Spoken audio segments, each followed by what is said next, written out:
Sonic High School, Chapter 14, The Play. Sonic and Amy got to high school and went to the play, which was at the school. When they got to the auditorium, they were not expecting to be surprised, but they were. Because the auditorium was actually full of men and women idiots waiting to see the play. Cool young people such as high school students did not come to see the play unless they had to. The place was so full that Sonic and Amy had to sit in bad seats surrounded by strangers that could have been dirty, or usually did crime. Why would a bunch of criminals be at a play? I mean, I'm not going to judge any criminals. I guess a bunch of criminals could be at a play. I don't want to get destroyed on the internet. Sonic looked around the place and saw Rouge and Knuckles Jr., who was a baby, sitting really by the door out, and Tails and Cream all the way on the other side, which is where they probably would have sat anyway, because Tails hated Sonic to the sky. Sonic also saw Shadow, so standing around places, but he did not get in a seat because he was too bad for that. "We're at the play now," said Amy to Sonic, even though she was surrounded by people who were neither of them. "I wonder when it will begin." "It's going to start soon," said Sonic back to Amy. "What I am wondering is not that, but it is if Charmy is going to mess up big time because he has been acting weird all week. I bet you he will." Sonic laughed about this because it did not really matter to him, but it did to Charmy. The play they were doing was The Christmas Story, even though it was not Christmas time. But they thought it was a good idea to do anyway. In the play, Silver played Joseph, who was Jesus' dad. Charmy played Mary, because even though he was not a girl, everyone thought he was anyway. Baby version Jesus was going to be played by Knuckles, who was fitted for the role now that he was a baby. Sonic and Amy sat patiently in the seats they were in, even though Sonic could have been out running around. Sonic waited by rubbing Amy's leg and seeing how close he could get his hand to her vagina before she rubbed him off. That's my favorite game to play with any girls I want to take out anywhere. Let me just see how you got me. Why are you leaving? Sonic determined that Amy was prime and ready for sex, because her vagina felt hard and loose as far as he could tell when he would get close to it with his hand before the play began. He almost forgot, totally, that he had a deadly ball disease. The play eventually started, and it was just as gay as you thought it would be. There was singing and songs, but otherwise it was just like The Christmas Story always was. Mary got a letter from an angel saying she was going to have a baby, but she did not want to have the baby at home because the king would not let babies vote. So Mary and Joseph rode bikes all the way from London to Jerusalem. When they got to there, the hospital was full, so they went to the barn and had the baby in there. And it turned out to be the legendary hero Jesus. And the placenta turned into Rambo. Through the whole play, Silver did a really good job, and Charmy did an okay job, but everyone sure believed he was a woman, because his voice was so high, and girls.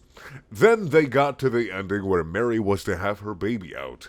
Mary flipped onto her front, and Joseph pulled Jesus out of her butt, which looked totally fake. Sonic could tell. Even with special effects, Sonic's an expert at pulling things out of people's butts.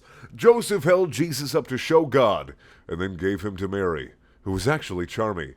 Charmy looked at Jesus, who is Knuckles. I mean, come on, you guys gotta really keep up. You're not smart enough to remember what character's who. Come on, you idiots! Really close, and then reached into his clothing with the hand that was not holding him and pulled out a knife. "Time to get murdered!" said Charmy as he started to kill Knuckles. Just as he began to do this, Silver bodily flew into them and knocked Knuckles up and away from Charmy. "Oh my God, what is happening?" said Amy, who was startled hard. "Charmy is trying to kill Knuckles, obviously," said Sonic to Amy. It was true, and people started to being yelling and screaming. Just then a gunshot came from the back of the audience. Shadow pulled out his gun from his spot. Where's that? Where's his gun spot? Is it his G spot? And aimed it at Charmy from the back of the audience. Shadow fired his gun and the bullet hit his head, but he must have been wearing a gun-proof helmet. Bulletproof helmet. He's not throwing the gun at him. He doesn't have a bullet that shoots guns. Because that'd be pretty cool, actually. Because the bullet from the gun went off his head and up into the ceiling, where it hit a light, and the light fell down along with other things. And lights are not the only thing that's gonna fall down. Something from the ceiling fell into the back of the stage where the props were, and one of the props was a bomb that they used for some things. The prop was a real bomb, though. I mean, you gotta go for realisticity. And when the thing hit it, the bomb exploded. The bomb exploded with a huge explosion, like a bunch of horses made of fire running through the place. Suddenly, people did not really care about the play anymore because the place was full of fire and could kill you. I mean, they probably should just sit down and enjoy the play, but they gotta ruin it all, huh? Rouge and Knuckles Jr. already got out quick right away because they were by the door. Sonic looked and saw Amy next to him was almost unconscious because of all the fire and smoke and shocking things. Sonic picked her up and ran out of the auditorium with his fast speed. Sonic found Rouge and Knuckles Jr. outside in the hallway where it was safe. "Are you okay?" said Rouge. "Knuckles Jr. predicted that this would happen, so he sat by the door so he could get out easy." "You dumb bitch. If your baby predicted that this would happen, why didn't you tell anybody else?" I mean, is it to keep the future pure and clean? Because that's bullshit. Because if I had future powers, I would probably try to tell a couple people, "Yo, there's gonna be a bomb tonight. Don't come to the play, bro." But I don't know. Maybe that those actions set the future that I saw in motion. So maybe I just have to sit here and do fucking nothing. Because time fucking travel and prescience and omniscience. Bleh. I spit everywhere. I'm sorry.